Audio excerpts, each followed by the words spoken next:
बच्चों को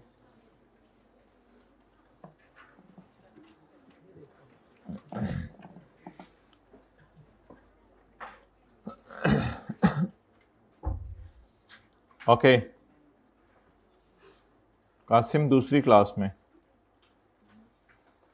उसामा दूसरी क्लास में।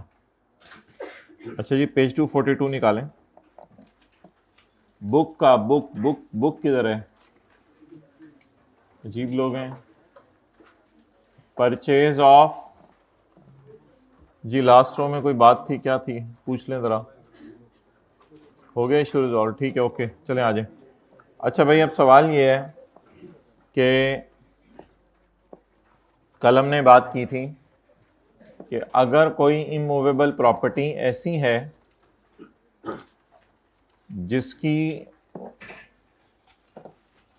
टोटल वैल्यू खरीदने के वक़्त 5 मिलियन से ज़्यादा है, ऐसी इमूवेबल प्रॉपर्टी जिसकी टोटल वैल्यू खरीदने के वक़्त 5 मिलियन से ज़्यादा है, तो उस इमूवेबल प्रॉपर्टी के लिए रूल ये है कि उस इमूवेबल प्रॉपर्टी पर जब हम परचेज करेंगे तो परचेज के वक़्त जो है वो अगर कैश पेमेंट करेंगे तो कैश पेमेंट कॉस्ट का पार्ट नहीं बनेगी।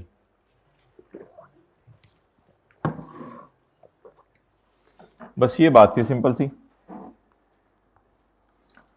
तो ये प्रॉपर्टी 1 जो मैंने खरीदी है ये तो है ही 4 मिलियन की, तो ये जब 5 मिलियन से महंगी है ही नहीं तो जैसे मर्जी खरीदूं। हाँ, अगर 4 मिलियन में मैंने 1 मिलियन की कैश पेमेंट कर भी दी है तो स्टिल जब मैं बेचने जाऊंगा तो जब इसकी कॉस्ट कोई मेरे से पूछेगा तो मैं कॉस्ट 4 मिलियन ही इंशाल्लाह बताऊंगा, कोई मसला नहीं। तो लॉ मेकर की नज़र में इसकी कॉस्ट 4 मिलियन ही समझी जाएगी। फिर अगर मैंने कोई प्रॉपर्टी खरीदी है 35 लाख की तो obviously debt is less than 4 million, 5 million sorry, तो बस ठीक है, इसमें अगर कोई कैश पे हो भी गया तो कोई मसला नहीं, आप 35 लाख इसकी कॉस्ट ले लें। जी, हाइब्रिड में जिन भाई ने सवाल पूछा था समझ आ गया? ज़रा हाथ खड़ा कर दें। ओके, पता नहीं आई नहीं हुआ वो, इधर किसी ने पूछा था कि दोबारा बता दें, तो सादा सी बात थी बस। और हाँ, ये प्रॉपर्टी 5 मिलियन से महंगी है, तो जब प्रॉपर्टी की कॉस्ट 5 मिलियन से ज़्यादा हो तो ख़रीदते हुए एक एहतियात करनी है कि वो पेमेंट आपने जो है वो चेक के ज़रिए करनी है, कैश के ज़रिए। अब अगर आपने इसमें से 3 मिलियन कैश में पे कर दिया तो मीन्स इसकी कॉस्ट नेट बन गई 92 मिलियन, और एक और जुर्माना पड़ेगा 3 मिलियन पर 5% आपको गवर्नमेंट को देना पड़ेगा। तो 95 minus 3 is equal to 90 and 3 million into 5% will be 1,50,000। So that is how it will work. अब पढ़ लें।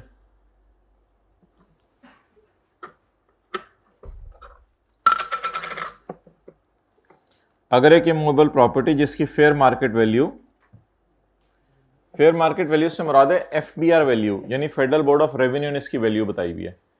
फेयर वैल्यू वो नहीं जो मैं और आप बताएं, जो इसकी फेडरल बोर्ड ने फेयर वैल्यू बताई है, और डिप्टी कमिश्नर ने जो रेट बताया है इसका। कई जगहों पे FBR वैल्यू बता देता है, जहां FBR वैल्यू नहीं बताता वहां डिप्टी कमिश्नर इसकी वैल्यू बता देता है।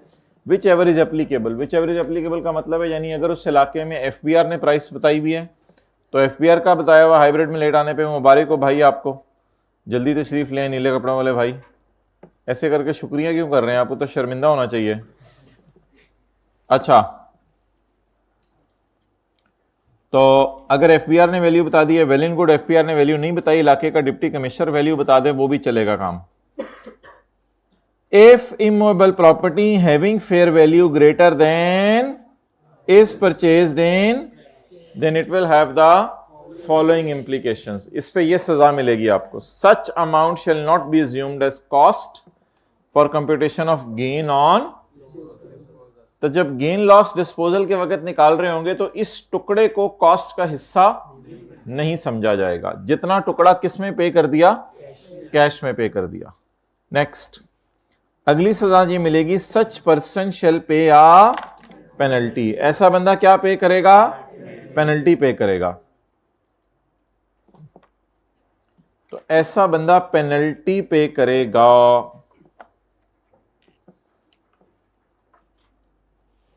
ठीक है, such person shall pay penalty of 5% of fair market value. लेकिन किसकी penalty? Only the payment which is made in cash. जितनी कैश में पे हुई है उसकी पेनल्टी पे करेगा। Okay, next. तो that was purchase of immovable property in cash. जी, एनी क्वेश्चन? ओके,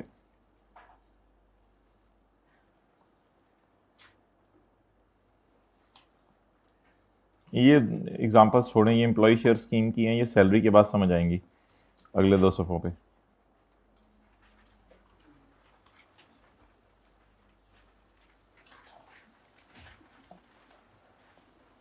इस चैप्टर में एक तो कैपिटल एसेट्स का बेचना कवर हुआ है, प्राइवेट कंपनी के शेयर्स और पेंटिंग वगैरह, और एक इस चैप्टर में क्या कवर हुआ है? सिक्योरिटीज का बेचना। और क्या कवर हुआ है? Disposal of. ये दोनों इनकम्स कौन सी हैं? सेपरेट रेट अवेलेबल है। ओके, फर्क क्या है सेपरेट ब्लॉक इनकम और फाइनल टैक्स रिजीम इनकम में? सेपरेट ब्लॉक इनकम और फाइनल टैक्स रिजीम इनकम में फर्क क्या है? अच्छा जी, separate block income in this regime, in his नहीं, इन दिस रिजीम, ये मैं क्रॉस अपने लिए लगाता हूं, आपके लिए नहीं, मैंने नेक्स्ट टाइम बुक सही करनी है, इसको आप इग्नोर कर दो। In this regime specific tax rates are applied and various expenses can be deducted. तो इसमें रेट अलग लगता है और एक्सपेंसेस भी माइनस करने की इजाजत है। जैसे हमने सिक्योरिटीज में नोशनल एक्सपेंसेस भी माइनस किए थे और भी किए थे, तो सेपरेट ब्लॉक में खर्चे माइनस करने की इजाजत है। अच्छा, लेकिन फाइनल टैक्स के अंदर नो डिडक्शंस आर अलाउड। तो ये पहला फर्क है कि सेपरेट ब्लॉक के अंदर, सेपरेट ब्लॉक इनकम्स कौन सी हैं? पब्लिक कंपनी के शेयर्स बेचना और open plot, constructed property, flat बेचना, ये कौन सी इनकम्स हैं? Separate block. सेपरेट ब्लॉक की एग्जांपल्स पता है ना? और फाइनल टैक्स रिजीम की मिसाल क्या है? Dividend income. Examples, disposal of security and gain on disposal of, और इसकी examples include and profit on debt in certain cases.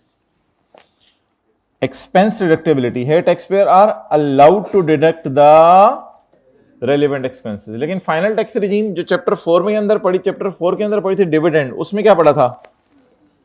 Expenses can not be, main बात जो है मैं आपको बता रहा हूं, expenses can not be deducted. Losses, ये लॉसेस जो है ना,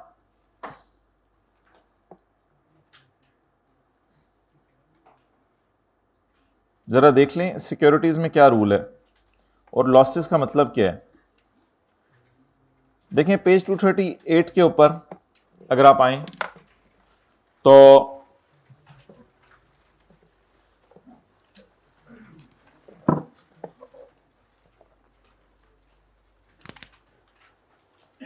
हमने सिक्योरिटी ए बेची थी और सिक्योरिटी बी। तो पहली तो बात याद रखिएगा, सिक्योरिटी का लॉस सिक्योरिटी के गेन में से माइनस होगा।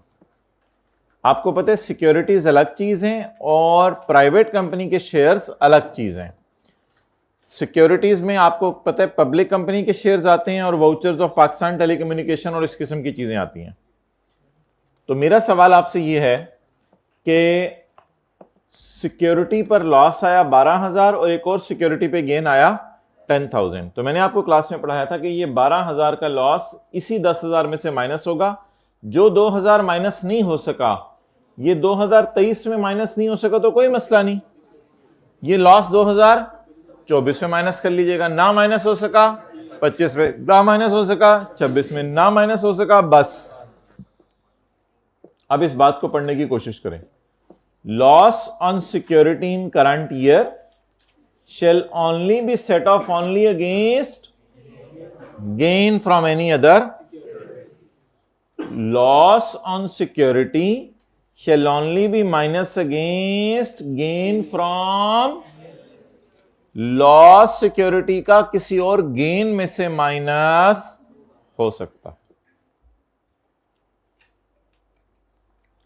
Loss that has not been set off, कितना माइनस नहीं हुआ, टोटल कितना था, कितना माइनस नहीं हुआ, can be carried forward to subsequent, इसको अगले 3 साल तक माइनस कर लो, from the tax year in which the loss was first computed. आया किस साल है, 23, अगले 3 साल कौन से, 24, 25, 26 तक माइनस कर लो। However loss can be adjusted only against gain from, लेकिन ये लॉस अगले सालों में भी सिक्योरिटीज में से माइनस होगा।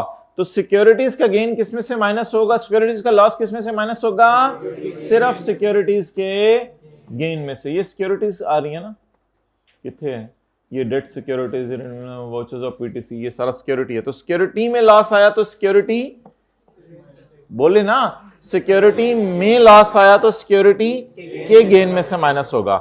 लेकिन अगर माइनस ना हो सका तो अगले 3 साल कैरी फॉरवर्ड होके किस में से माइनस होगा, सेम हेड में से माइनस होगा, यानी सिक्योरिटी के हेड में से ही माइनस होगा।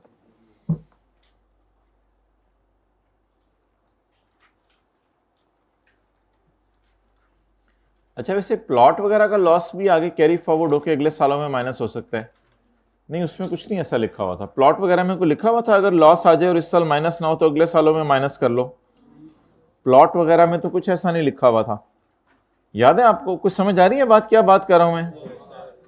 कि प्लॉट आपने बेचा, प्लॉट के ऊपर लॉस आ गया, अगर प्लॉट के ऊपर लॉस आ गया, ये लॉस नहीं माइनस हो सका, तो अगले साल कोई और प्लॉट बेच के उसमें से उसका लॉस माइनस कर सकते हैं पिछले का।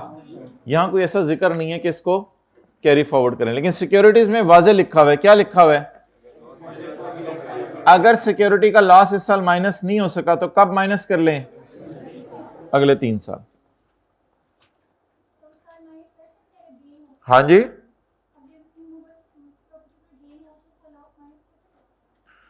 हाँ, इसको मैं कल डिस्कस कर लूंगा ये बात।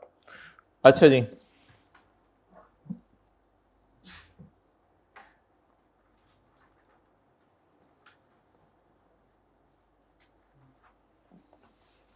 तो एक्सपेंसेस की डिडक्टेबिलिटी के ऊपर बात हो गई।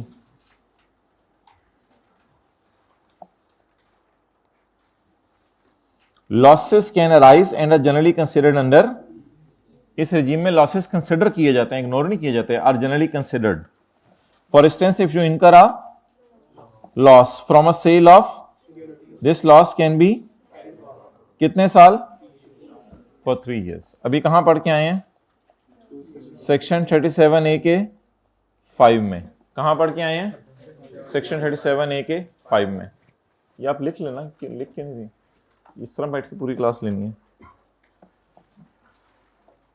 ओके,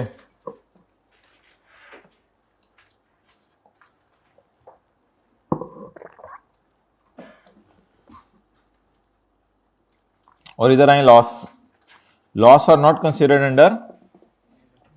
अच्छा, एफटीआर में लॉस आ ही नहीं सकता, क्यों? डिविडेंड इनकम आई है, अब खर्चे माइनस हो ही नहीं सकते, तो फिर लॉस कैसे आना है? कोई इंटरेस्ट इनकम आई है, खर्चे माइनस नहीं होने, तो लॉस कैसे आना है? लॉस तो वहां पे आता है ना जहां खर्चे ज्यादा हो गए हो, तो फिर लॉस इस पर आ ही नहीं सकता। तो there is no concept of loss under FTR, या losses are not considered under FTR, क्योंकि जब खर्चे माइनस नहीं होंगे तो फिर लॉस कहां की बात। आपने डिविडेंड कमाया 10,000, अब खर्चे माइनस करने ही नहीं इसमें से, तो फिर लॉस किस बात का? इनकम क्लासिफिकेशन और टैक्स क्रेडिट्स, ये आपने पढ़ा था वहां पे सेक्शन 8 में, कि जो फाइनल टैक्स रिजीम की इनकम है, इस पर टैक्स डिस्काउंट नहीं मिलेगा। टैक्स क्रेडिट क्या होता है, डिस्काउंट। आपने 1 लाख डिविडेंड इनकम कमाया,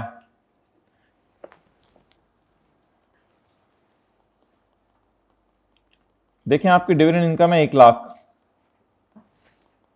और इस पे टैक्स बनता है 15,000, क्योंकि डिविडेंड पे टैक्स रेट क्या है?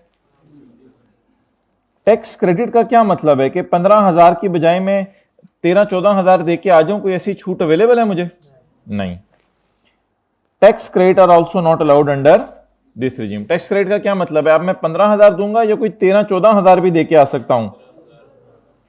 इनकम क्लास सी, इस इनकम को किस हेड में डालना है? बरकत के लिए हम अदर सोर्स लिख दिया करेंगे न्यूमेरिकल सॉल्व करते हुए, लेकिन असूली तौर पे ये इनकम किसी हेड में नहीं डालनी। Income under FTR does not fall under any specific head of, instead it is included in total income. After calculating total income, FTR is then subtracted from total income. याद है? इसको add भी करते हैं और ऐड करके क्यों less कर देते हैं? क्योंकि इस पे लग रेट है। ये बात कितने लोगों को याद है? जरा हाथ खड़ा करें। हाइब्रिड में प्लीज हाथ खड़े किया करें। तो डिविडेंड इनकम ऐड भी होती है और ऐड करके लेस भी हो जाती है। Refund, there is no refund of tax collected और deducted at source.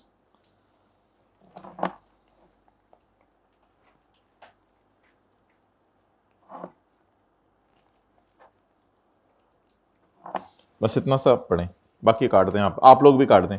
There is no refund of tax deducted मतलब बताएं। There is no refund of tax deducted. Tax कितना कटा है? पहले काट लें जरा। टैक्स नहीं, जो मैंने लिखे है वो काटें। काट लिया? अब बताएं क्या लिखा हुआ है। There is no refund of tax deducted. जो टैक्स कटा है उसका कोई रिफंड नहीं है। Unless tax exceed final tax का मतलब बताएं। अगर गलती से उसने ज्यादा काट लिया, मिसाल के तौर पे आपने उसे कहा था कि पिज्जे की सिर्फ 1 बाइट लो और उसने गलती से 2 बाइट्स ले ली, या हुकूमत ने कहा था लाख पे 15,000 काटो, उसने काटते काटते 17,000 तक चला गया। इतना काटा कि 17,000 तक चला गया, तो फिर क्या होगा? 2,000। तो there is no refund of tax unless, एक सूरत में रिफंड हो सकता है, unless tax exceeds the final tax. कितना है वैसे फाइनली? फाइनल जो बिल्कुल फाइनल टैक्स बनता है, फाइनल टैक्स कितना है? क्योंकि इनकम भी फाइनल है तो टैक्स भी। लेकिन अगर उससे ज्यादा काट लिया फिर आप वापस करें, नहीं तो आपकी नस्लों से लिया जाएगा।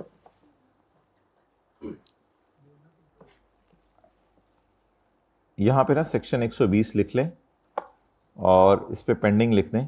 ये असेसमेंट अभी आपको समझ नहीं आएगा। जब आप सेक्शन 120 पढ़ के आएंगे तो आप कहें ओ अच्छा ये लिखा हुआ था। तो सेक्शन 120 कभी पढ़ेंगे तो फिर पता चलेगा। ओके,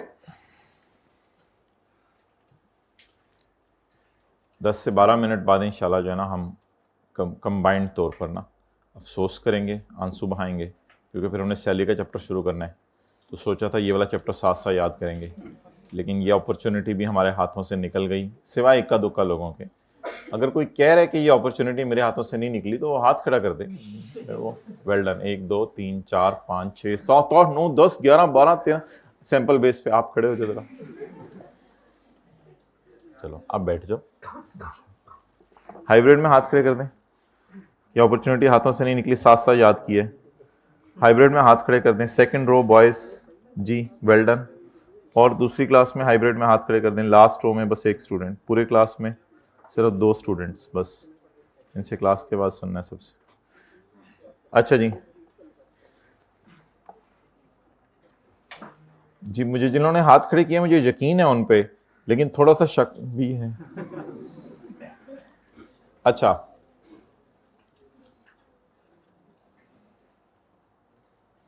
वालिदैन नहीं होते, बच्चे को कहते बेटा हमें यकीन है तेरे पे, चेक भी रखते हैं।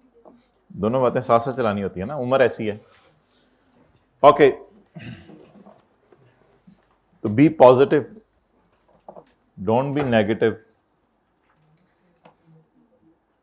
अच्छा, ये ना वैसे कोई वो सिलेबस का पार्ट नहीं था, बस आई के अपने वैसे ही अपनी किताब में ही उठा के डाला है, तो हमने भी इस बार किताब में डाल दिया है। तो ये कुछ सिलेबस का पार्ट नहीं था कि सेपरेट ब्लॉक की कोड, ये इसके आगे देखें कुछ सेक्शन नहीं लिखा हुआ, ये सेक्शन 14 है, ये सेक्शन 15 है, ये बस वैसे ही लॉ में से उन्होंने डिराइव करके चीज़ें नहीं है। तो बेशक इन चीज़ों को 2-3 दफ़ा रीड आउट दे दीजिएगा, ऐसा रट्टा मारने की ज़रूरत नहीं। लेकिन अगर खुदा ना खासा कभी आ गया कि what are the differences between separate block and final text, तो फिर ये लिखनी भी पड़ सकती हैं, तो इस चक्कर में मैंने डाल दी हैं। लेकिन लॉ का हिस्सा नहीं है तो बज़ाहिर ऐसा नहीं है कि वो शायद टेस्ट करें इनको, लेकिन बातें तो सदा सदा सी है ना, ठीक है। यहाँ एक्सपेंसेस माइनस होंगे, यहाँ एक्सपेंसेस माइनस, इसकी मिसालें हैं, इसकी मिसालें हैं, ये आपको आती हैं। यहाँ भी एक्सपेंसेस माइनस नहीं होंगे, यहाँ एक्सपेंसेस माइनस नहीं होंगे, यहाँ एक्सपेंसेस माइनस होंगे। लॉसेस को कैरी फॉरवर्ड किया, यहाँ कोई तसव्वुर नहीं है लॉसेस का, और ये इनकम किसी हेड में नहीं जाती। भाई ये मोटी मोटी सी बातें हैं, इस पर डिस्काउंट भी, ये बातें तो मेरे ख्याल से अगर आप देखें तो कम से कम ये बातें तो मुझे याद आ रही हैं कि ये सेक्शन 8 में पढ़ी थी। मैं किसी हेड में नहीं जाऊंगा, अब याद आया थोड़ा थोड़ा, लहजे से याद आ जाते हैं। आप लोग कहते हैं ना लहजे याद रहते हैं, भूल जाया करें यार खुदा के लिए। अजीब स्टेटस लगाए होते हैं, अजीब स्टेटस लगाए होते हैं, बातें तो भूल जाती है लोगों के, लहजे याद रहते हैं, फिर आगे कमेंट आ रहे होते हैं लोगों के। अजीब जहालत है, माफ करना जिंदगियों से निकल ही गया है।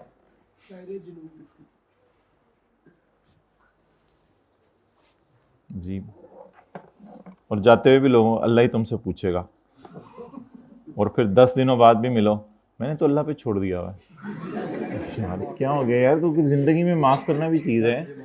तो मैंने एक बंदे को कहा भाई ये यतीम बच्चा है, अब छोड़ दो इसको। कहते नहीं ये वो वाला यतीम नहीं है, ये जो है ना तुम्हें नहीं पता इसका। तो खुदा के लिए इसके लिए कोई अलग लेक्चर अरेंज करें, ये चीजें बहुत जरूरी हैं, वरना हालात आपके सामने हैं। अच्छा, तो ये सारी बातें सेक्शन 8 में पढ़ी थी। क्या बातें पढ़ी थी? ये किसी हेड ऑफ इनकम में नहीं जाऊंगा मैं, कोई मेरे से खर्चे माइनस नहीं होंगे, हाँ मेरे में से टैक्स रेट माइनस, याद है ये सारी बातें सेक्शन 8 में पढ़ी थी। चैप्टर 4 लिख लें, बाद में जाके पूछना किसने सेक्शन 8 कहाँ था। अब चैप्टर 4 का पेज ही लिखने वाला रह गया बस, और तो सब कुछ हो गया। अच्छा जी, ये ताज़ा बिल्कुल नया सेक्शन आया खस्ता, तो पहला आपका सेशन है जिसको ये पढ़ाया जा रहा है। तो सेक्शन 37 की कुछ प्रोविजंस हैं।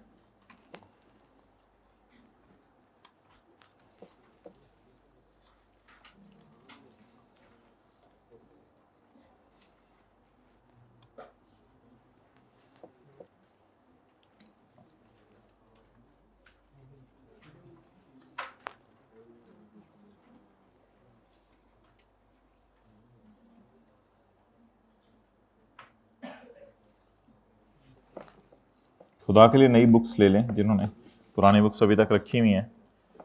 पुरानी बुक किसी के पास है तो ज़रा उसके सर पे हाथ रखें, मुझे आइडेंटिफाई हो। पुरानी बुक किसी के पास है तो खुदा के लिए इसको कहीं नई बुक ले ले, या फिर चंदा इकट्ठा करना पड़ेगा। अब क्या मैं, अच्छा जी, अब मोहतरम सवाल ये है कि सर उमैर, अच्छा ये वाले कॉलेज वाले आप समझ रहे हो, चलो ये वाले समझ लेते हैं। कोई सर उमैर हैं और कोई सर आसिफ हैं, इत्तफाकन मैच कर गई है। आप लोग उसी डायरेक्ट कॉलेज नहीं, कॉलेज वाले नहीं। तो सर उमैर सर आसिफ के पास गए और सर आसिफ को कहा कि आप मुझे आपके पास जो शेयर्स पड़े हुए हैं वो बेच दें। Now sir Asif is seller and Sir Umair is buyer. Probably who will realize the gain? Buyer or seller? Obviously seller. Who will calculate the gain? आपके समझने के लिए लिख रहा हूं ना। गेन अपनी किताबों, सर आसिफ तो अपनी किताबों में गेन अभी निकाल लेंगे, बायर फिर कभी जब वक्त आएगा सर उमैर भी देखेंगे एक दिन जिंदगी में कि ये सेलर बने होंगे और कोई और बायर बना होगा, ठीक है। अच्छा, तो गेन कैलकुलेट करेंगे sir Asif, A minus B, consideration minus cost. अब लॉ मेकर ये कहता है, अच्छा ये शेयर जो है ना प्राइवेट कंपनी के होंगे, सिक्योरिटीज पे ये सेक्शन नहीं लगता, ये शेयर्स किसके होंगे? अब लॉ मेकर ये कहता है कि मुझे सरासे पर शक है कि वो गवर्नमेंट के खजाने में टैक्स जमा नहीं कराएंगे। हमने कहा नहीं, शरीफ बंदे हम जानते हैं। और उन्होंने कहा नहीं, बस छोड़ो पर इसको, हमें ये शक है कि सेलर्स टैक्स नहीं देते हुकूमत को, और कई लोग हैं दुनिया में नहीं टैक्स देते, पाकिस्तान में भी कई लोग टैक्स नहीं देते। तो अब कुछ करो, कुछ ऐसा करो कि बस सरासिफ से टैक्स लो। तो अब जिम्मेदारी लगा दी सर उमैर की। जिम्मेदारी किसकी लगा दी? सर उमैर की। अब सर उमैर क्या करेंगे? He purchased shares for ₹9,000। Sir Umair ने 9,000 रुपए के शेयर खरीदे। ये मेरे ख्याल से सर आसिफ के लिए ये कंसिडरेशन होगी। और यार हाँ ना कर दिया करें, क्योंकि सर उमैर के लिए तो ये खरीदे हैं ना, जैसे हम खरीदते हैं तो दुकानदार के लिए वो सेल होती है, वो बेच रहा होता है। तो मेरे लिए बिस्किट परचेज है तो दुकानदार के लिए सेल, तो सर आसिफ के लिए ये सेल है, जो सर उमैर के लिए purchase. He purchases share for ₹9,000 and will पे, और पे करेंगे सर आसिफ को कितना? 8100। कितने की चीज खरीदी? 9,000 की। और पे कितना किया? कितना बच गया? 10%। 9,000 का 10% कैलकुलेटर के बगैर बताएं, 900 रुपए। सर आसिफ को कितना दे दिया? And will pay sir Asif 8100 and will deduct, और कितने पैसे काट लेंगे? ₹900। 9,000 का 10% काट लेंगे। एंड और क्या करेंगे? And will deduct ₹900 and will pay 900 to government. 900 किसको पे करेंगे? गवर्नमेंट को। कितने दिनों में? 15 दिनों में। कितने दिनों में? 15 दिनों में पैसे काटने के बाद सर उमैर जो है वो जाकर हुकूमत के खजाने में 900 रुपए सर आसिफ का टैक्स जमा करवा रहे होंगे। इसे कहते हैं टैक्स डिडक्शन। क्या कहते हैं? थोड़ा सा कॉन्सेप्ट जरा दोबारा समझने की कोशिश करें, अगर कहीं समझ आ जाए तो बड़ी बात है। तो बेचने वाले पे क्या डर होता है? कि बेचने वाला, ये सारी बातें मैंने अभी खरीदने वाले की हैं, बेचने वाले को मैंने सर्कल में ले लिया, ऐसा ही है ना। बाकी सारी बातें सर उमैर के साथ हैं। वो जगह नहीं थी इसलिए थोड़ा सा मैं सर आसिफ तक पहुंच गया, वरना सर उमैर तक ही रहना था मैंने। तो बेचने वाले पे क्या शक है? कि वो टैक्स नहीं देगा। अच्छा एक और बात याद रखिएगा कि सर आसिफ का टैक्स 900 रुपया नहीं होगा। सर आसिफ का टैक्स तो बड़े वो कॉम्प्लिकेटेड तरीके से निकलेगा। फिर ईयर एंड के ऊपर ये अपनी सैलरी जमा करेंगे, बिजनेस जमा करेंगे, ये वाली कैपिटल गेन इनकम जमा करेंगे, और कैपिटल गेन इनकम जमा करने के बाद फिर कहीं जाके जो है वो टोटल टैक्स अपना निकालेंगे टेबल 1 या 2 लगा के। फिर उसके बाद साल के एंड पर सर आसिफ को हुकूमत बुला के गएगी, आपका 900 रुपया हमारे पास पहले ही पहुंचा हुआ है, वो माइनस कर लें, बाकी इंशाल्लाह टैक्स जो बनता है दे दें।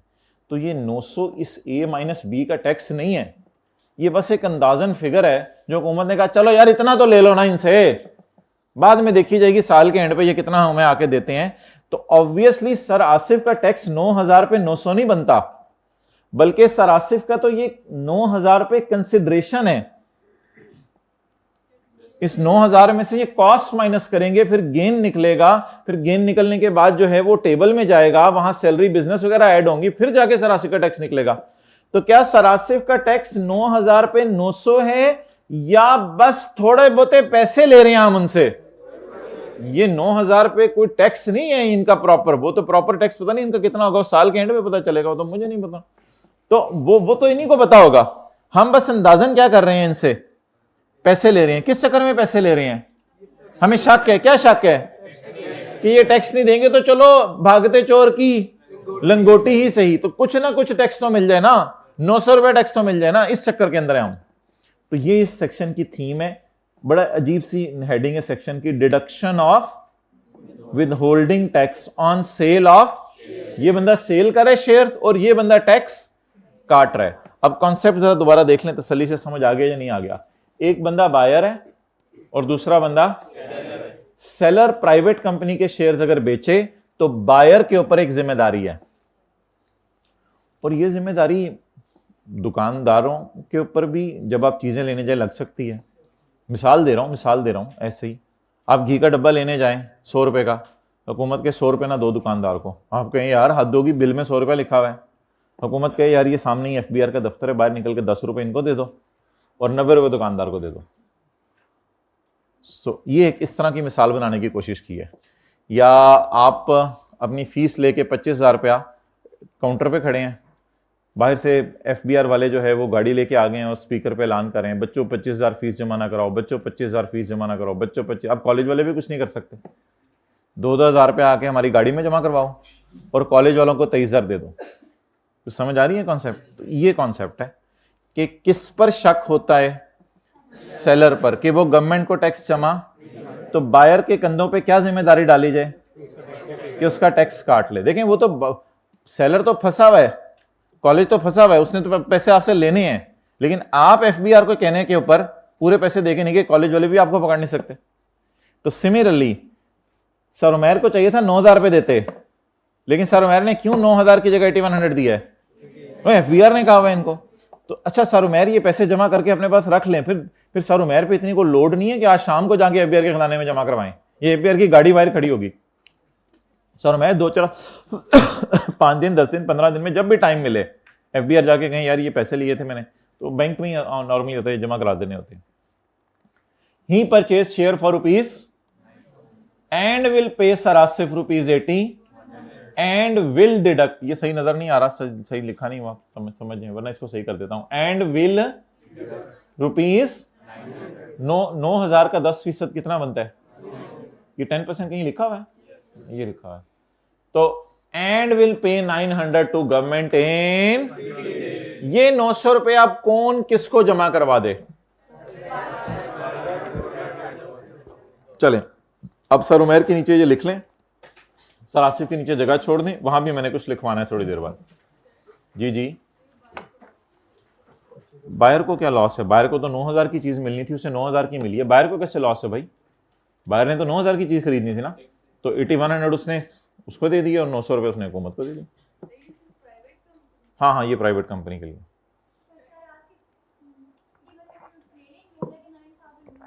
सर आसिफ ना बेचें शेयर, फिर अगर 8100 नहीं लेना तो सर आसिफ मुल्क से बाहर निकल जाए, यही हाल है ना, फिर किसी और मुल्क में चले जाएं, उधर उनके रूल होंगे, तो आ जाके फिर पाकिस्तान ही आना पड़ेगा, 8100 लेने पड़ेंगे। सर उमैर ने अगर आगे 900 रुपये नहीं देना तो वो फिर सर उमैर को पकड़ेंगे हम, अगर सर उमैर के ऐसे कोई इरादे हैं। वो आप लोगों के इरादे मुझे पता नहीं क्या लग रहे हैं, किसी एक बंदे को तो अच्छा समझ लें। अच्छा जी सर आसिफ साहब बोलो के लिए कंसिडरेशन 9,000 होगी जी। Good question, well done. उनके लिए कंसिडरेशन 9,000 होगी।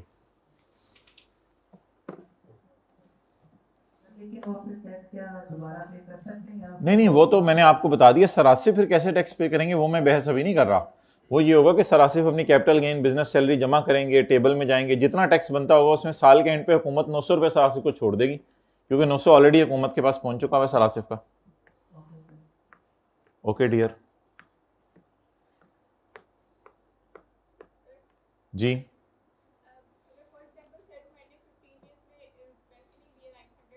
अभी ये लॉ पढ़ लें, लॉ ये पहली दफा है, देख लें लॉ कहां तक गया है। अब लॉ ये वो ना करे वो ये ना करे, उन्होंने नहीं लिखी हुई बातें, बस जितना है उतना पढ़ लेते हैं, फिर एंड पे कुछ सवाल आया तो पूछ लीजिएगा।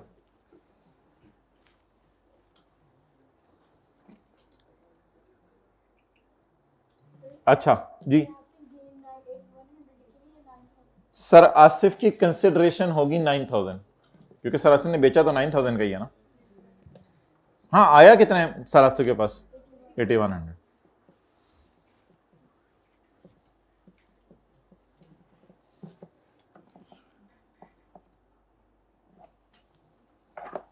Through finance supplementary act 2023। एक एक्ट ना साल बाद आता है, एक एक्ट कभी साल के दरमियान में जरूरत पड़ी तो वो आ जाता है। तो ये सप्लीमेंट्री मीन साल के दरमियान में इनको ये डिश फ्राई करनी थी, तो कोई नया लॉ इन्होंने बना दिया। ये बिल बनता है, प्रॉपर असेंबली में पेश होता है, फिर जाके ये रूल बनता है। ऐसे नहीं कि हुकूमत का दिल चाह रहा था। तो through finance act 2023 new provision are inserted for tax reduction. नई प्रोविजन आ चुकी हुई है लॉ में, किस लिए? ये प्रोविजंस किस लिए आई हैं बोलें? For tax reduction. अच्छा, टैक्स रिडक्शन किस पे? On sale of shares, on sale of shares by, sale of shares by sir Asif. Sale किसकी तरफ से हो रही है? Other than securities. सिक्योरिटीज की बात नहीं हो रही, तो फिर कौन सी किसकी बात हो रही है? प्राइवेट कंपनी के शेयर्स की। अदर देन सिक्योरिटीज लिख दिया ना उसने कि सेक्शन 37A वाली चीजों की बात नहीं हो रही, तो फिर सेक्शन 37 वालों की बात हो रही है। अच्छा, the person acquiring the shares, ये कौन है? The person acquiring the shares, sir Mehar की बात हो रही है।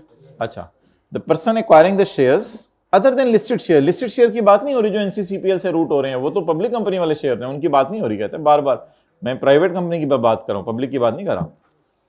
The person acquiring the shares shall deduct tax, shall deduct advance adjustable. Advance tax इसका क्यों नाम है?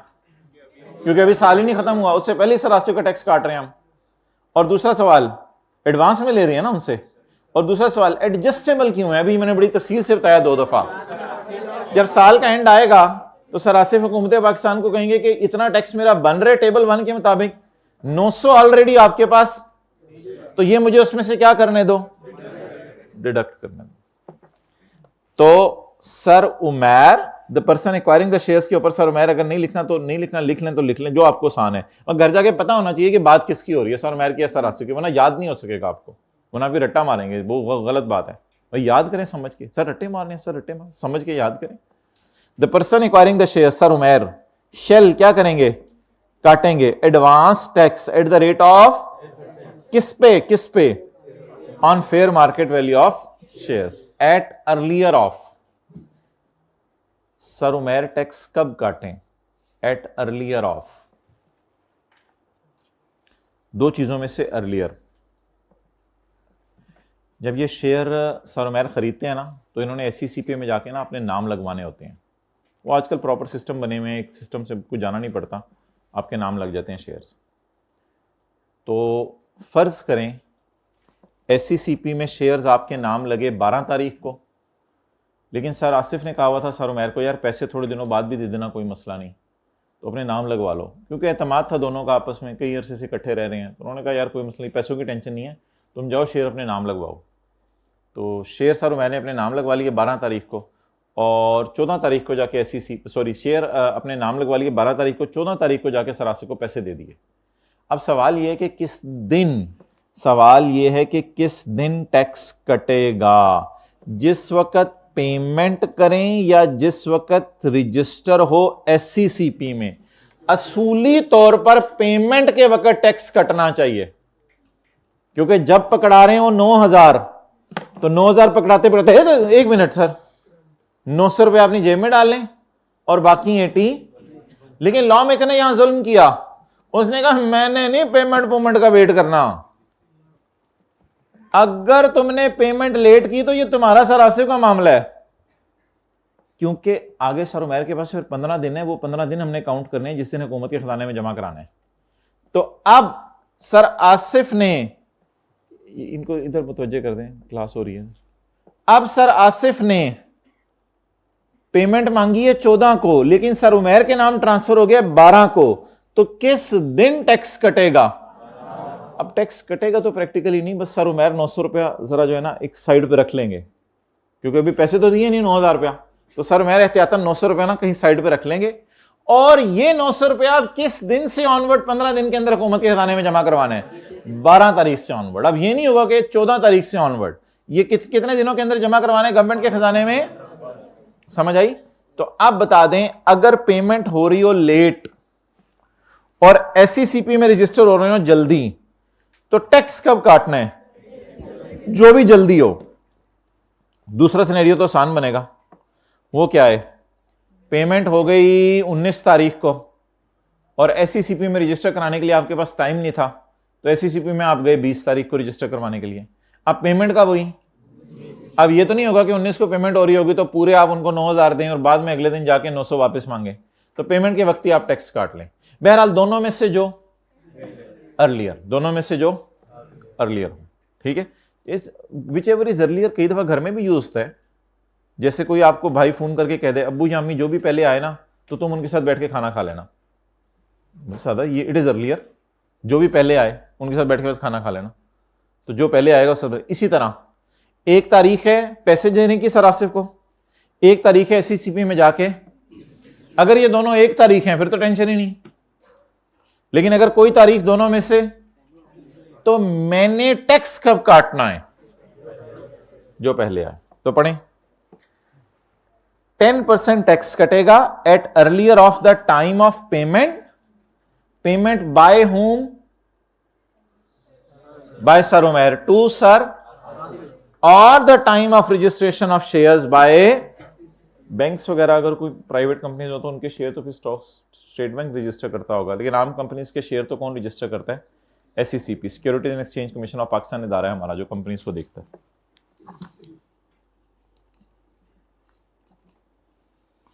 दोबारा बता रहे हैं, the deduction is required when shares are registered even if payment is, याद रख लेना अगर तुमने पेमेंट नहीं भी की सरासे को टैक्स काट लेना है।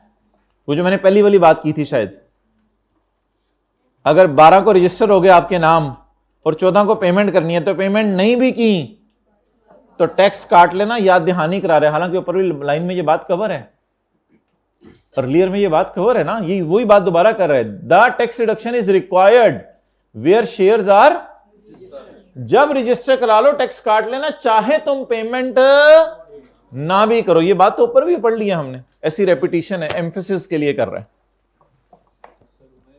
Tax shall be paid to commissioner, सरमेर के 15 दिन कब से शुरू होंगे? दोनों में से जो डेट अर्लियर है वहां से शुरू होंगे ना। The tax shall be paid to commissioner by way of credit to federal government. अक्सर सुना होगा ना, बैंक में पैसे क्रेडिट हो गए हैं, क्रेडिट का मतलब होता है आ गए हैं। बैंक स्टेटमेंट क्रेडिट वैसे तो अकाउंटिंग के अंदर जाने को कहते हैं, पैसे जा रहे हैं, लेकिन जब आप बैंक के एंगल से बात करते हैं तो बैंक स्टेटमेंट में अक्सर आपने शायद कभी ऑनलाइन मैसेज भी पढ़ा हो, this amount is credited to your account. It means कि बैंक के एंगल से आपके अकाउंट में पैसे आ रहे हैं। तो हुकूमत के खजाने में ये पैसे कब क्रेडिट कर देने हैं? इन 15 डेज ऑफ पेमेंट। अच्छा, यहां पे इसने पेमेंट का लफ्ज लिख दिया, यहां पे फिर वो अर्लियर के चक्कर में नहीं पड़ा। 15 डेज ऑफ, तो वो जो मैं कह रहा था कि 15 दिन वाली बात है उसको मेरी साइड पे रखें। असल ये बात अब उसने कर दी, within 15 days of earlier event या within 15 days of payment. बस पेमेंट के 15 दिनों के अंदर आपने किसको पैसे दे देने हैं, ठीक है। ये मैंने लफ्ज नहीं पढ़ा था, पेमेंट जो आगे लिखा हुआ था। अब इसकी एग्जांपल पढ़े जल्दी जल्दी, इधर देखें। तो इसमें फिर रिलैक्सेशन आ गई। 12 जनवरी को रजिस्टर हुआ शेयर आपके नाम और 15 जनवरी को पेमेंट हुई। 15 जनवरी को क्या हुई? पेमेंट हुई। अब आंसर, टैक्स कब काट के रख लेने? टैक्स कब काट के रख लेने? टैक्स टू बी डिडक्टेड, हालांकि अभी पेमेंट, तो टैक्स कब काट के रख लेने? 12 को। लेकिन ना इसने पेमेंट के लिए बता दिया है कि एफबीआर के खजाने में आप 15 दिन में पेमेंट तारीख से आगे जमा करवाएं, तो आप पेमेंट से आगे 15 दिन गिने। नंबर 1 ये हो गया। नंबर 2, एफबीआर के खजाने में कब पैसे जमा करवाने हैं? बाय 30 जनवरी। एफबीआर के खजाने में कब पैसे जमा करवाने हैं? बोले बाय 30 जनवरी का क्या मतलब है? इससे पहले भी जमा करवा सकते हैं, बस आखिरी तारीख 30 जनवरी है। 30 जनवरी कैसे गिना मैंने? 15 जनवरी को नहीं गिनना, 15 को नहीं गिनना, 16, 17, 18, 19, 20, 21, 22, 23, 24, 25, 26, 27, 28, 29, 30। और अगर ये 14 तारीख है तो फिर ये 29 जनवरी। तो 14 को नहीं गिनना बीच में, उस तारीख से आगे से गिनना शुरू करना है। तो the story is very clear, simple सी बात सुने सारे इन दोनों में से जो पहले हो जाए उस दिन क्या करना है? टैक्स जमा करवाना है और टैक्स काटना है। टैक्स काटना है। जमा कब करवाने गवर्नमेंट के खजाने में? अच्छा, इस मिसाल को नोट ना करें, फिर मैं मिसाल नोट करने देता हूं।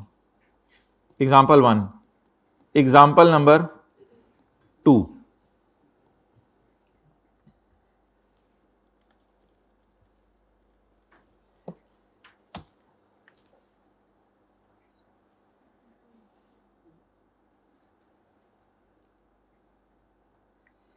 अच्छा एग्जाम्पल नंबर 2, इधर देखें सारे। अगर ये 18 जनवरी हो गया तो आप बताएं, सारे इधर अटेंटिव हो। 14 को मैंने सरासी को पैसे दे दिए एससीसीपी में, मेरे पास टाइम नहीं था जाने का, 4 दिन बाद गया, मैंने अपने नाम रजिस्टर करवा लिए। अब टैक्स कब काटना है? नोट किए जा रहे हैं, नोट करने का टाइम दूंगा। टैक्स कब काटना है? 14 जनवरी को, अर्लियर। लेकिन एफबीआर के खजाने में दिन यहां से गिनने शुरू करने हैं, from the date of payment. ठीक है, तो आप बताएं डेट ऑफ पेमेंट कहां है? 14 जनवरी। तो 14 जनवरी से आगे दिन गिने। समझ आ गई? तो ये वाली डेट क्या होगी? अर्लियर। और ये वाली कहां से गिननी शुरू करनी है? हमेशा अर्लियर से नहीं, पेमेंट डेट से। कर लेना।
ओके, नोट कर रहे हो?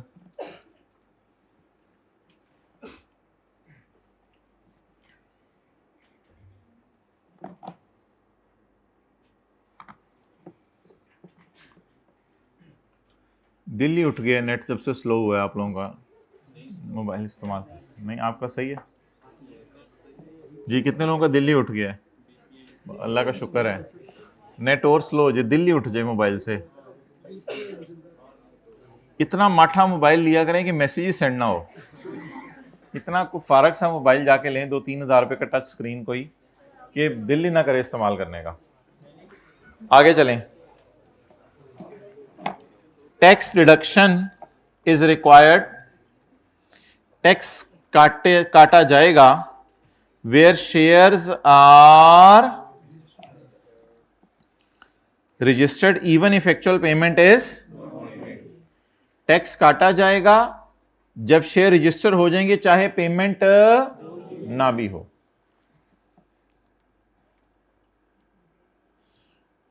इधर देखें, टैक्स काटा जाएगा, भाई बात फिर समझते नहीं, घर जाके समझ नहीं आती। टैक्स काटा जाएगा जब शेयर्स रजिस्टर हो, चाहे पेमेंट अभी ना भी हो। ये बात हमने एग्जांपल 1 में की है, ये बात हमने एग्जांपल 1 में की है। Tax shall be paid to commissioner by way of credit to federal government in 15 days of payment। अच्छा, शेयर्स की जो फेयर वैल्यू होगी, वो फेयर वैल्यू में से कोई लाइबिलिटीज माइनस नहीं होंगी। कई दफा बंदे के पास ना शेयर्स खरीदने के लिए पैसे नहीं होते सरोमैर के पास मिसाल के तौर पे, तो वो किसी से उधार पकड़ लेते हैं। अब शेयर की मार्केट वैल्यू क्या होगी? फर्ज करें सरोमैर ने 9,000 रुपए के शेयर खरीदे, 2,000 रुपए इसमें जो है वो अपनी बेगम से उधार पकड़ा था, तो 2,000 रुपए बेगम से उधार पकड़ा और 9,000 रुपए के शेयर खरीदे, तो अब टैक्स ये 9,000 माइनस 2,000 7,000 रुपए काटेंगे या 9,000 रुपए काटेंगे? तो फेयर वैल्यू लेते हुए लाइबिलिटीज माइनस होंगी या नहीं होंगी? पढ़ें, पढ़ाएं, अच्छा बोला आपने। The fair market value of shares shall be determined without deduction of liabilities. Fair market value निकालते हुए लाइबिलिटीज माइनस नहीं होंगी। अच्छा, आप लोग तो सारे पीआरसी वाले हैं ना, किसी कोई कैफ का रिजल्ट तो नहीं आना किसी का? आना है, ठीक है, ये चंद लोग हैं, इनको हम बुला लेंगे क्लास में, कोई मसला नहीं। जिसे रिजल्ट हुआ तो रिजल्ट तो आ जाएगा ना, कितने बजे आ जाता है? 9 बजे आ जाता है ना। और हमारी क्लास कब शुरू होती है? हमारी क्लास 9:45 बजे शुरू होती है ना, तो उस दिन ऑफ होता है। मैं नहीं बता रहा, आई कैप के मुताबिक किसने लिखा है? आई कैप ने, मुझे दिखा दो, मैं पक्का ऑफ कर देता हूँ। मुझे दिखा दो कि आई कैप ने लिखा हुआ है कि कॉलेजेस उस दिन ऑफ करें, मैं पक्का ऑफ। मेरा तेरा वादा, ये 200 बंदों के सामने मेरा तेरा वादा। नहीं, दूसरे कॉलेज में आपने आई कैप लफ्ज बोला है, और मेरे ख्याल से तो काफी होता है। अगर 9 बजे रिजल्ट आए 9:30 तक खुशी मना लेंगे आप। अब और क्या, कितनी देर खुशियां मनानी है भाई? 9 से 9:30 खुशी मनाने के लिए काफी नहीं है? हाइब्रिड में हाथ खड़ा करें। 9 से 9:30 नहीं काफी? क्यों? ये कितने लोग के 2 हाथ खड़े करें, नहीं काफी? आधा घंटा? कितने सालों में खुशियां मनानी है? ये कौन सा सीए फाइनल पास हो गया है? कैफ के पेपर की खुशी तो 5-7 मिनट में खत्म हो जाती है, फिर अगले पेपरों की टेंशन शुरू हो जाती है। यानी कि उधर से रिजल्ट आता है माशाल्लाह, इधर पेपर पास हुआ होता है, उधर आपको सिक्योरिटी की डेफिनेशन आ रही होती है कि अभी भूली हुई है, वो टेंशन बंदे को खा जाती है। तो ये तो एक आर्जी सी खुशी है। ओके, तो इंशाल्लाह आप हमारे साथ मौजूद हैं, हमारे साथ रहते हुए आपको ये फायदा होगा कि खुशियां जल्दी जल्दी समेटना हम सिखाएंगे आपको। ओके, तो the fair market value of shares shall be determined without deduction of. Shares की फेयर मार्केट वैल्यू निकाली जाएगी लाइबिलिटीज माइनस किए बगैर। तो मिसाल के तौर पर लिख लें, फिर घर जाके फिर परेशान होंगे, फिर अगले दिन आके कॉलेज आके पूछेंगे, फिर घर जाके फिर परेशान होंगे। तो अगर सर उमैर ने 2,000 उधार पकड़ा हुआ है, तो फिर भी 9,000 रुपये टैक्स काटेंगे। अगर सर उमैर ने 2,000 उधार पकड़ के शेयर लिए हैं, सर उमैर ले रहे हैं ना शेयर, अगर सर उमैर ने 2,000 उधार पकड़ के शेयर लिए हैं,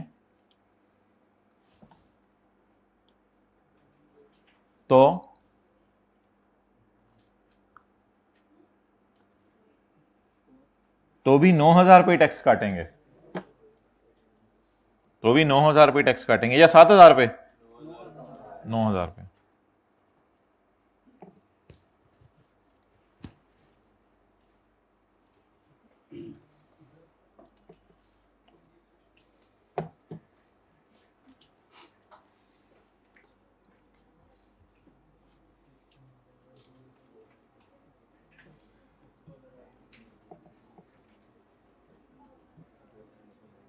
आगे चलें।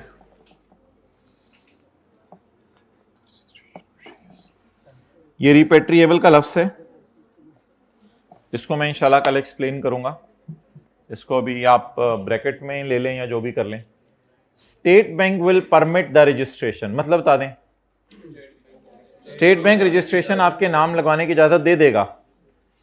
If the seller provides a certificate from commissioner confirming that tax has been discharged, tax discharge हो गया। टैक्स रिकवर किसने किया है? सर उमैर ने। डिस्चार्ज किसने की है अपनी लायबिलिटी? सर आसिफ ने।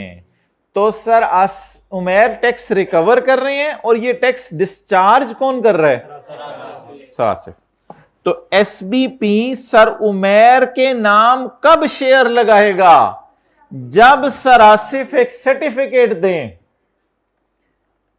Sir Asif provides a certificate, वो सर्टिफिकेट इशू किससे करवाएंगे? कमिश्नर लिख के देगा हां अल्लाह का शुक्र है टैक्स कट गया है और किसके खजाने में पहुंच गया? अब पूरी कहानी सुन ले। होगा क्या? होगा ये कि जब टैक्स कटेगा तो सर आसिफ अपनी बैंक स्टेटमेंट लेके कमिश्नर के पास जाएंगे और कमिश्नर को कहेंगे भाई मेरा टैक्स कट गया है, ये देखो मैंने एग्री किया था कि 9,000 के बेचूंगा, लेकिन मैंने बेच के मेरे अकाउंट में पैसे कितने आए हैं? कमिश्नर जब वो एविडेंस देखेगा तो कमिश्नर कहेगा वेल डन, मैं आपको सर्टिफिकेट बना के दे रहा हूं कि अल्लाह का शुक्र है हमारे खजाने में 900 रुपए पहुंच गए हैं और अल्लाह का शुक्र है सर उमैर ने टैक्स प्रॉपर काट लिया और आपने टैक्स डिडक्ट करवाने में उनकी हेल्प की थी, वरना आप भी वहां अड़ सकते थे कि मुझे कितने पैसे चाहिए? 9,000। तो वो सर्टिफिकेट कमिश्नर से सर आसिफ बनवा लेंगे और जब वो सर्टिफिकेट बन जाएगा तो वो ऑब्वियसली ऑटोमेटिकली एफबीआर वालों को पता चल जाएगा और एससीसीपी वालों को पता चल जाएगा, क्योंकि सिस्टम सारे ऑटोमेट हुए होते हैं। तो फौरन क्या आपके नाम लगवा दिए जाएंगे? फौरन सर उमैर के नाम शेयर लगवा दिए जाएंगे। और बीच में ये पता चला कि सर उमैर ने टैक्स नहीं काटा तो फिर कमिश्नर ये सर्टिफिकेट बना के देगा, तो फिर सर उमैर के नाम शेयर भी नहीं लगेंगे। तो बात थोड़ी लंबी है, लेकिन जो कहानी एंड पे बनी वो जरा समझ लें। अगर वही समझ आ रही है तो काफी है, वरना बात रिपीट कर लेते हैं। बात आसान है, मुश्किल बात नहीं है, लेकिन जरा समझ लें, ऐसा ना हो घर में जाके अंग्रेजी समझ ना आ रही हो। तो SBP will permit the, SBP registration नाम लगवाने देगा। किसको परमिट करेगा रजिस्ट्रेशन? अब सर उमैर को। If sir Asif provides a certificate from, prescribe का मतलब तो वही होता है ना लॉ में, जो प्रेस्क्राइब को फॉर्मेट वगैरह बना होगा इसका, इसलिए प्रेस्क्राइब कहते हैं। तो if seller provides a certificate from, अगर सेलर कमिश्नर से सर्टिफिकेट लेके दे दे confirming that tax has been discharge, tax क्या हो गया? Tax has been discharged at time of transaction या जो भी है।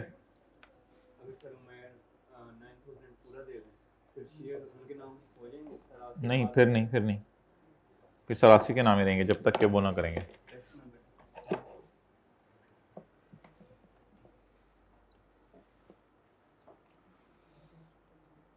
Okay next. अच्छा, कई दफ़ा ऐसे होता है कि हुकूमत ने, कई कंपनीज नई होती हैं, नई 2-3 साल होते हैं बने हुए, तो हुकूमत कहती है इनके शेयर्स पे हमने टैक्स लगाना ही नहीं। तो ऐसी सूरत में ना सर उमैर को खुद ही बोल्ड डिसीजन ही ले लेना चाहिए कि सर उमैर कहें यार सर आसिफ वो जो कंपनी है ना बिल्कुल नई है, अभी मुझे पता चला 2-3 साल पहले बनी है, तो प्लीज़ मैं आपका टैक्स भी नहीं काट रहा, ये 9,000 रुपये पूरा पकड़ें और बस छुट्टी, हुकूमत के खजाने में कुछ भी ना जाए। ऐसी सूरत में थोड़ी सी मेहनत करनी चाहिए सर उमैर को। अब सर उमैर कमिश्नर के पास जाएं। पहले तो सर आसिफ गए थे ना सर्टिफिकेट बनवाने कि मेरा टैक्स कट गया है, अब सर उमैर कमिश्नर के पास जाएं और जाके कहें सर वो ना कमिश्नर साहब आपको पता है कंपनी नई बनी है। कमिश्नर कहेगा नहीं यार मुझे ज़रा चेक करना पड़ेगा। फिर कमिश्नर तसल्ली करेगा, तसल्ली करके कमिश्नर कहेगा हाँ यार मैंने चेक कर लिया कंपनी नई बनी है। तो सर उमैर कहेंगे यार वो ना मुझे एक सर्टिफिकेट बना दो कि मैं सर आसिफ का टैक्स ना काटूँ। वो कहेंगे ठीक है, आई हेयर बाय अलाउ यू, मैं आपको सर उमैर अलाउ करता हूँ कि आप सर आसिफ का टैक्स ना काटें।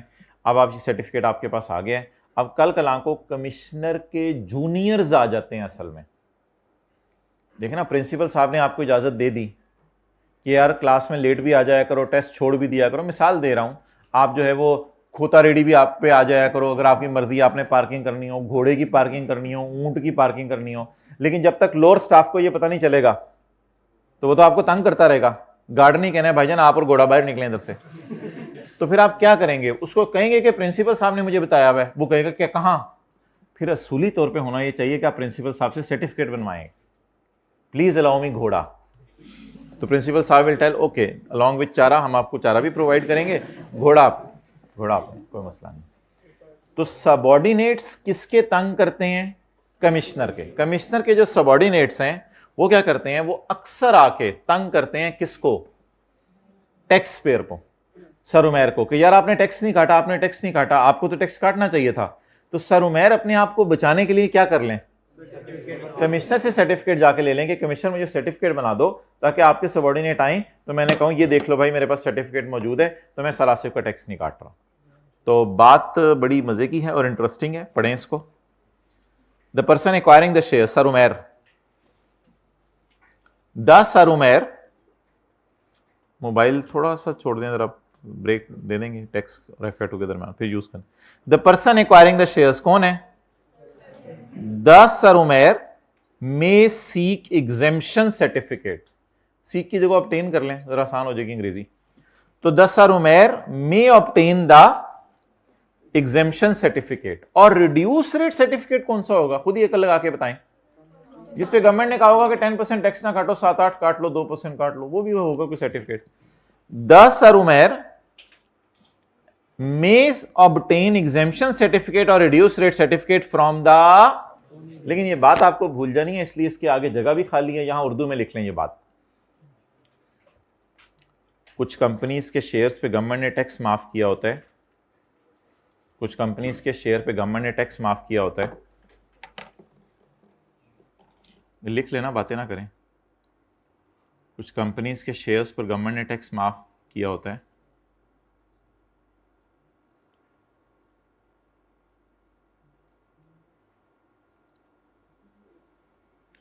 तो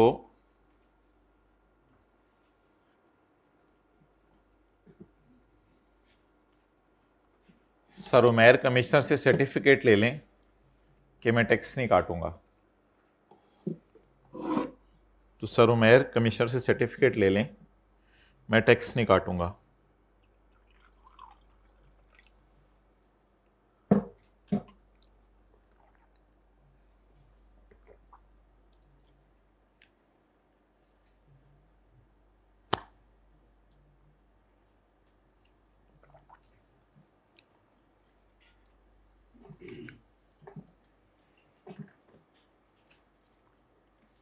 सर उमैर और सर आसिफ की जगह अगर मिस्टर ए और बी हमने लिखा होता तो भी आपको मिसाल उसी तरह समझ आ रही होती है, थोड़ा सा सोचना पड़ता बार बार। क्यों? क्योंकि अच्छा, कितने लोग कह रहे हैं सोचना पड़ता, जरा फिजिकल हाइब्रिड में हाथ खड़ा करें, सोचना पड़ता ए और बी बोलने पे। ए और बी भी तो उसी तरह है जैसे सर उमैर, नहीं? अच्छा, माइंड तो उसको चेक करें ना, माइंड को जरा सेट करें अपने। आगे चलें।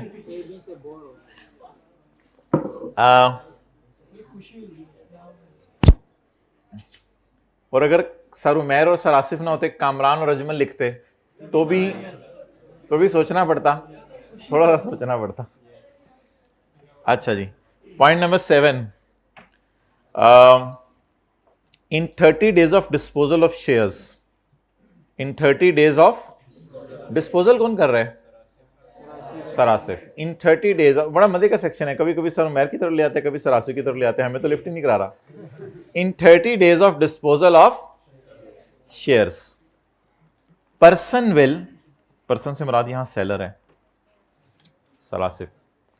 इन 30 days of disposal of shares, share बेचने के 30 दिनों के अंदर sir Asif will furnish to commissioner information, sir Asif 30 दिन में कमिश्नर को बता देंगे, एक इंफॉर्मेशन दे देंगे इन अ स्टेटमेंट, एक स्टेटमेंट में। However commissioner can call information in less than 30 days by notice. Nothing to laugh at. Okay भाई, ये पकड़ा दें। तो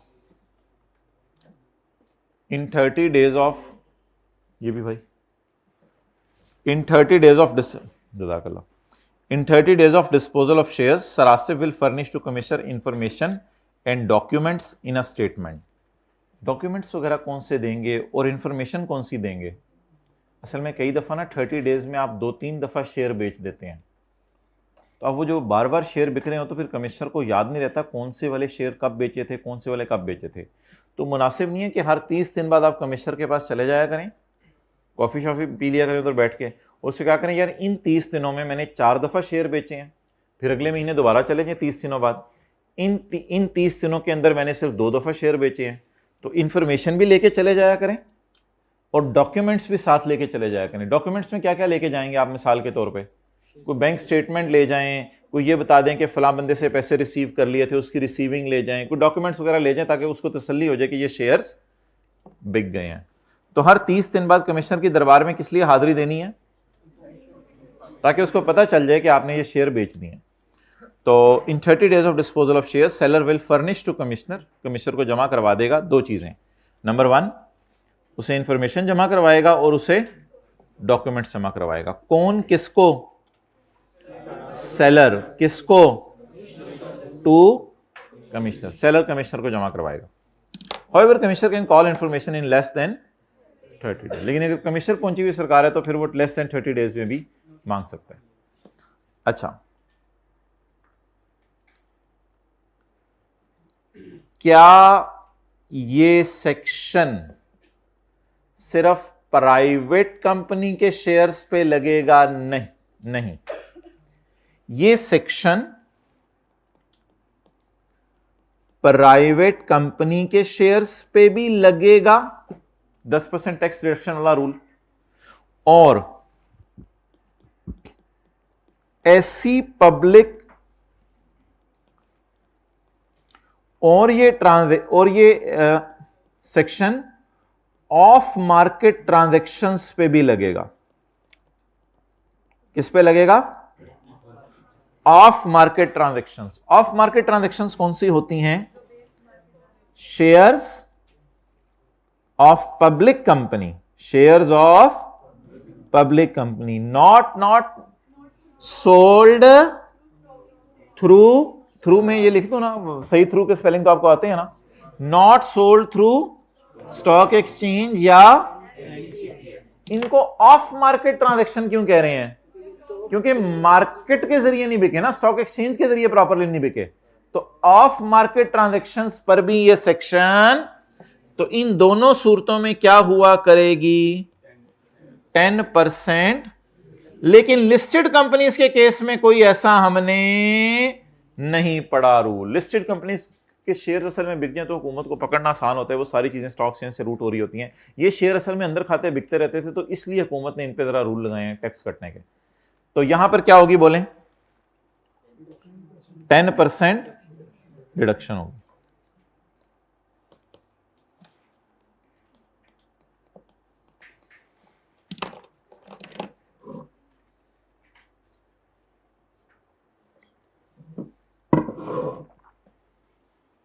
देखें साथ वाला लिख रहा है, अगर नहीं लिख रहा तो उसके दाएं कंधे पे हाथ रखें ताकि मुझे पता चले वो नहीं लिख रहा।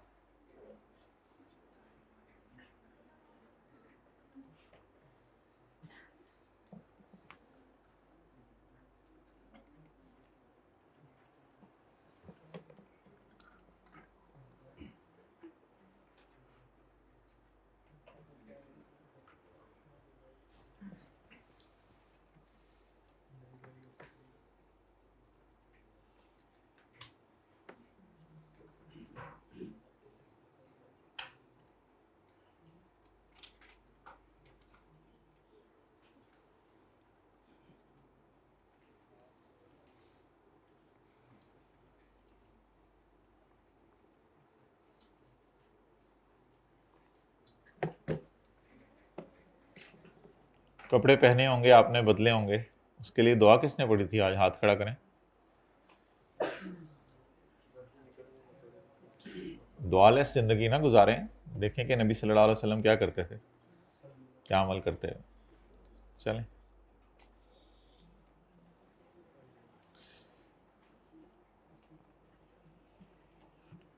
डिलेमा तो ये कह दिया जाता है, अगले दिन पता भी नहीं करके आते कि क्या थी। इतनी बेफिक्री नहीं होनी चाहिए ज़िंदगी में कि अगले दिन भी पूछो तो आप कहें यार मुझे तो नहीं पता, मुझे तो दुआ भी नहीं पता, तो मैं तो घर जाके अम्मी अब्बू से किसी से पूछें। 0.8 सेक्शन 37A नाउ एक्सक्लूड्स, आपको पता है ना एक्सक्लूड कर रहा है, no excludes shares of not traded on and not settled through section 37, इन्हें निकाल दिए थे ये शेयर्स। सेक्शन 37 अप्लाई होता है अब इन पे, हमने क्या पढ़ा था, इन पे क्या अप्लाई होता है, for tax collection and payment for such in of market transactions के लिए अब कौन सा सेक्शन अप्लाई होता है, टैक्स कलेक्शन के साथ डिडक्शन भी लिख लें, असल में तो डिडक्शन लफ्ज है ना, कलेक्शन की जगह बेहतर। तो section 37 apply for tax deduction and payment, और पेमेंट फिर कितने दिनों में होगी डिडक्ट करने के बाद, 15 दिन में। तो अब सेक्शन 37 इन पे लग रहा है। तो प्राइवेट कंपनी के शेयर्स अगर कोई बंदा खरीदे, सरोमैर खरीदें, तो क्या होगा, तो भी ये सेक्शन लगेगा। और अगर पब्लिक लिस्टेड कंपनी के शेयर्स बेचें स्टॉक एक्सचेंज के अलावा, तो इसको ऑफ मार्केट ट्रांजैक्शन कहा जाएगा या ऑन मार्केट ट्रांजैक्शन, तो उस वक्त भी यही सेक्शन लगेगा। जी सवाल पूछें। इनिशियल पब्लिक ऑफरिंग का उसने जिक्र नहीं किया यहां पे, बस ठीक है, ओके क्लियर। लॉ में कई दफा सारे एस्पेक्ट्स कवर नहीं होते चीजों के, वो कई दफा मिस हो जाते हैं, फिर वो अगली दफा लॉ खुद बदलते हैं, तो हम बस इसी के स्कोप में रह के पढ़ेंगे। अच्छा जी चलें जल्दी से रिवाइज कर लें।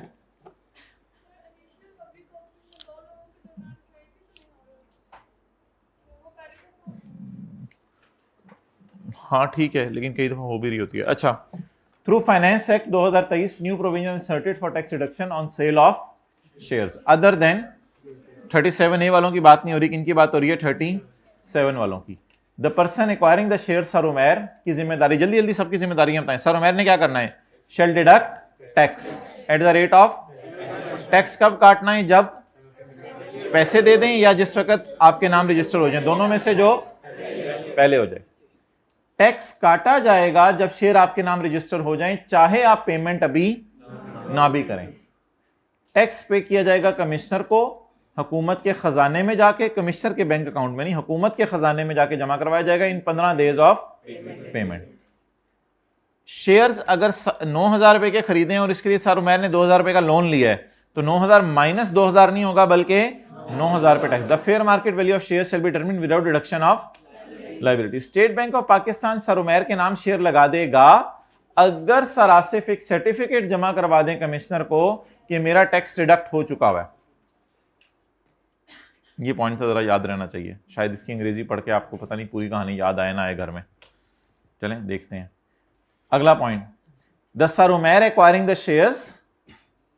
इसकी तो तफसील बतानी पड़नी थी, वरना ये बात तो बिल्कुल याद नहीं रहनी, इसलिए उर्दू में लिखवा दिया है।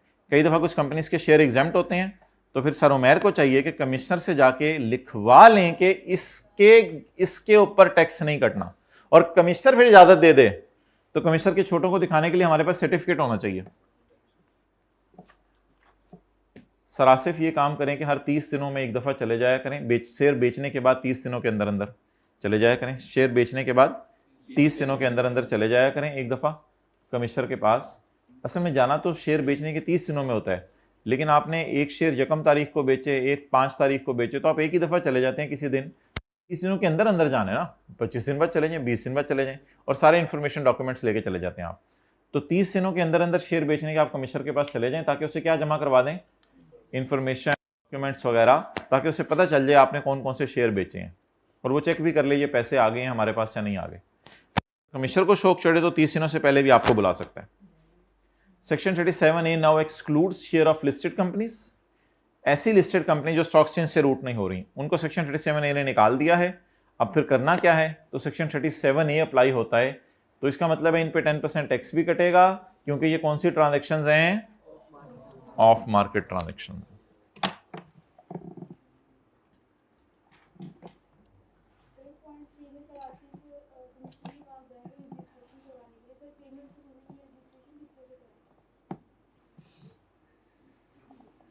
पेमेंट ज़रूरी नहीं है, बस उन्होंने उनके नाम लगवा दिए, ये काफ़ी है, उन्होंने साबित कर दिया कि मैंने बेच दी है, वो भी काफ़ी है। अच्छा,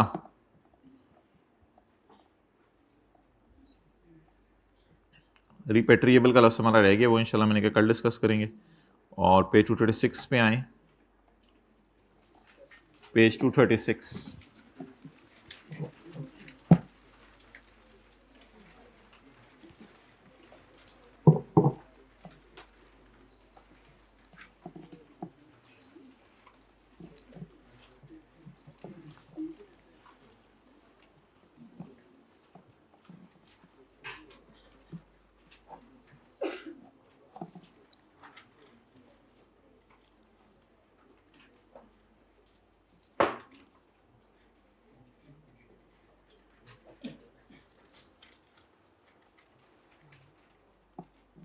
चलें ये कल करते हैं, ये छोटा सा रह गया हुआ है, इसको कल करेंगे इंशाल्लाह।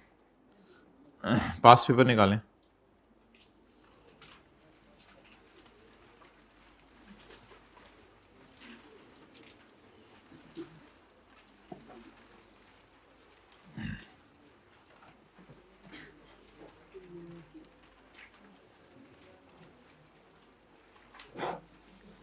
Hamida sold certain personal assets at the following prices.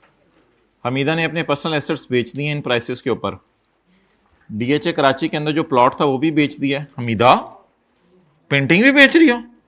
Hamida तुमने कानों से ताके जेवर भी बेच दिया? हमीदा तुम्हें क्या हो गया है? कहती है एडिशनल इंफॉर्मेशन पढ़ो पहले। अच्छा चलो ठीक है। तो ये सेल प्राइस है, ये क्या है? Sale price. डीएचए का मैंने प्लॉट बेचा है जो कि मेरे अब्बू ने मुझे दिया था जनवरी 2011 में। ये अब्बू ने खरीदा था, फादर के हाथ में इसकी कॉस्ट थी 4, और जिस वक्त मुझे मिला था फेयर मार्केट वैल्यू इनहेरिटेंस के टाइम पे, उस वक्त इसकी वैल्यू थी 5000, और मैंने सेल कर दिया 10,000।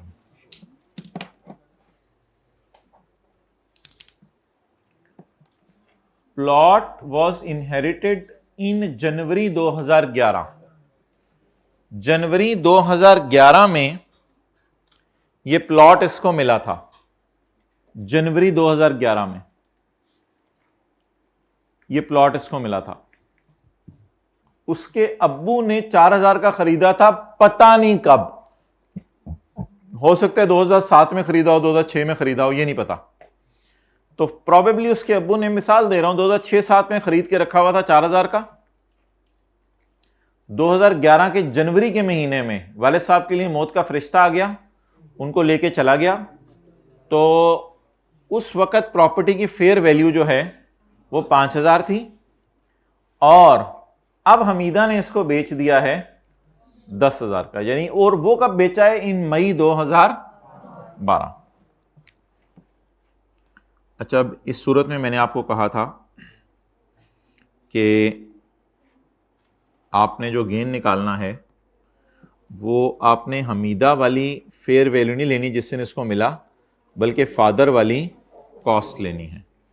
तो ये जो प्लॉट के ऊपर गेन निकलेगा that will be 10 - 4, that will be 6000, बल्कि ऊपर रुपीज इन 1000 भी लगेगा ताकि ये मिलियन में कन्वर्ट हो जाए। तो प्लॉट पे 6 मिलियन का गेन आ गया हमीदा को। आगे अभी मैं हेडिंग्स वगैरह नहीं दे रहा क्योंकि सवाल में डिस्कशन है, तो डिस्कशन से पहले थोड़ी सी वर्किंग करें हम। पेंटिंग बेची उसने कितने की है? 2000 की। Painting was inherited from her mother in July 2011।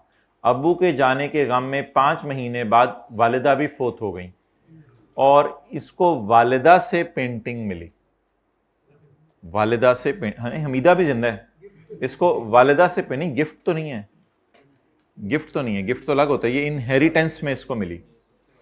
Painting अम्मी ने खरीदी थी 1000 रुपए की किसी जमाने में, अम्मी को शौक होगा पेंटिंग खरीदने का, घर में खरीद के लगाई।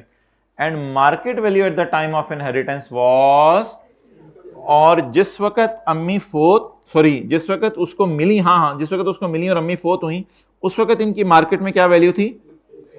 2350।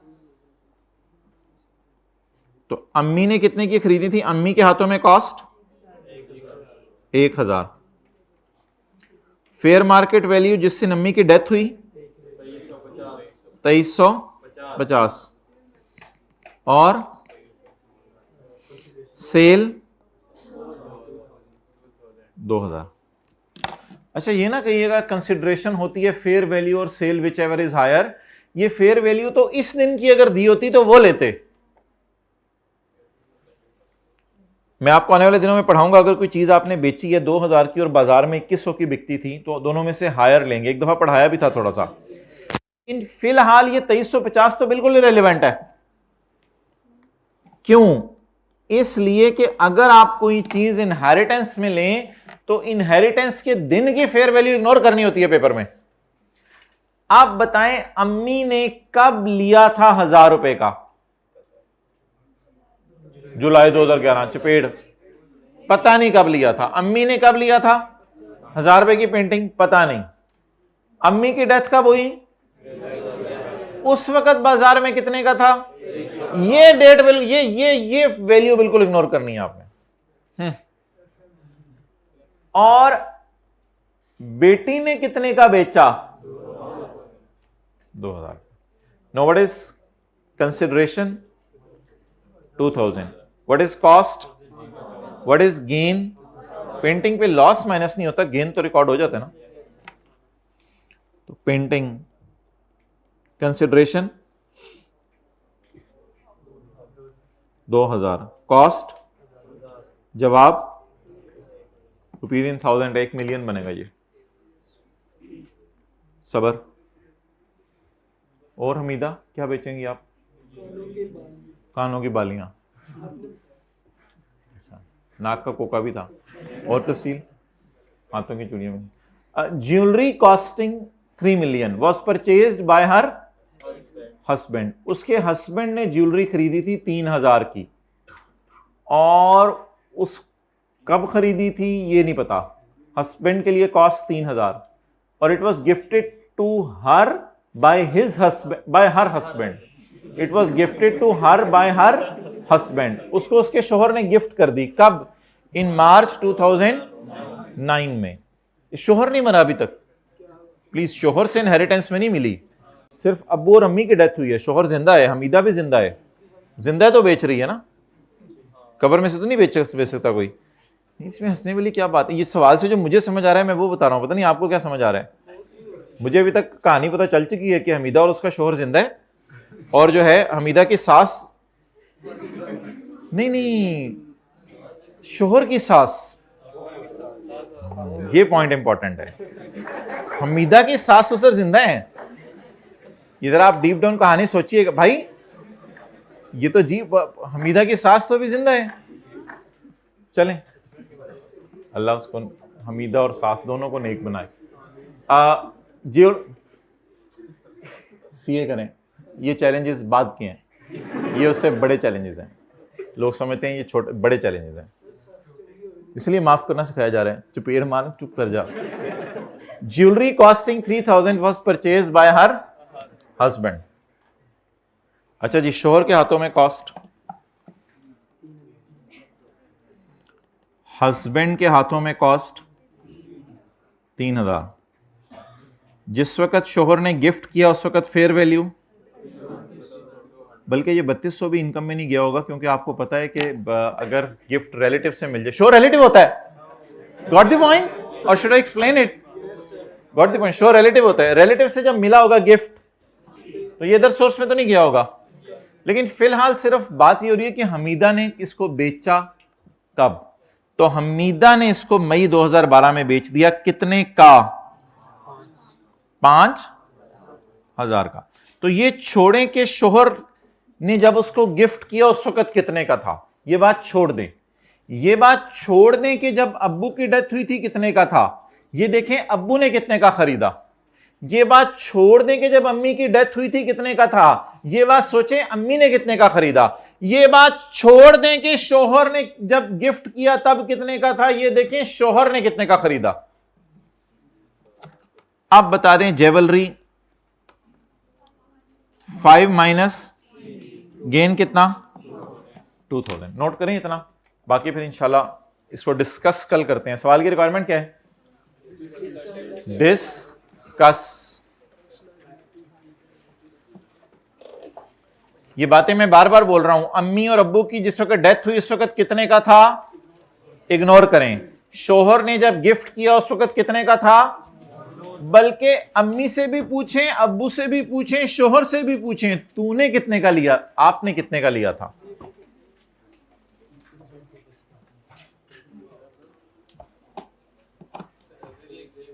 अम्मी आपको पता है हमीदा की सास ससुर जिंदा है? बेटे अल्हम्दुलिल्लाह, तो अच्छी बात है, बड़ों का साया सर पे।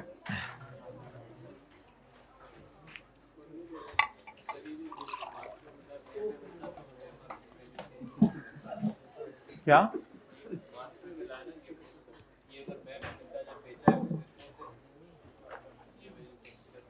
वो फिर हाँ कर लेंगे किसी सवाल में इंशाल्लाह। अच्छा भाई, चीजों में ना अगर ना लगाएं अभी कि अगर ऐसे हो जाए, इंशाल्लाह बहुत से सवाल हमने करने हैं उसमें अगर वाली चीजें कवर हो जाएंगी। फिलहाल जो एक बेसिक कॉन्सेप्ट दिया जा रहा है वो समझें। बेसिक कॉन्सेप्ट यही है कि अम्मी और अब्बू, व्हाट्स गोइंग ऑन, अम्मी और अब्बू जिस दिन डेथ हुई उस दिन की फेयर वैल्यू इग्नोर करनी है, या शोहर ने जिस दिन गिफ्ट किया उस दिन की फेयर वैल्यू इग्नोर करनी है, बल्कि किस दिन की फेयर वैल्यू, बल्कि किस दिन की प्राइसेस लेनी है जिस दिन फिजिकली उसने शेयर्स को या ज्वेलरी को जो भी थी बेचा। अब ये बहस अलग है। चलें, हाइब्रिड बॉयज तो बिल्कुल ही लिफ्ट नहीं है, चले गए सारे, निकल बैठे बैठे जाएं जाएं, आप लोग तो अच्छे बच्चे हैं। चलें, सलाम अलैकुम। ये पी कैप जरा पहने साथ वाले की, ब्लैक वाली आप पहन के दिखाएं। साथ वाले ने, राइट वाले ने पहनी हुई है, देखो यार मिल गई। हाँ पहन के दिखाएं, आप पहन के दिखाएं, रिकॉर्डिंग बंद कर दो।